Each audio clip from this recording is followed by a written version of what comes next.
Supreme কোর্টে জনস্বার্থ মামলা করলেন যে ইউজিসি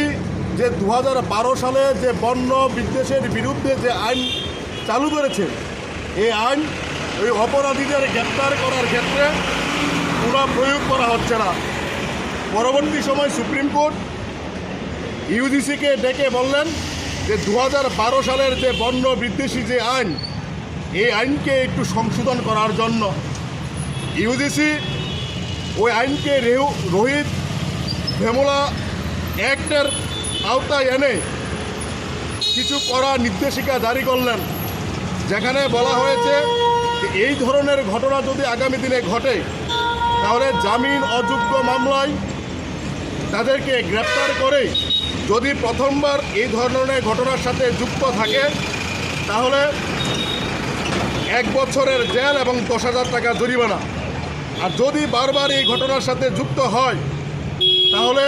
3 বছরের জেল এবং 10 লক্ষ টাকার জরিমানা। আমরা এসএফআই দীর্ঘদিন ধরে এই বন্য বিদ্বেষের বিরুদ্ধে বিভিন্ন সময় বিভিন্ন জায়গায় আমরা প্রতিবাদে সোচ্চার হয়েছি। আমরা দেখেছি এই আইন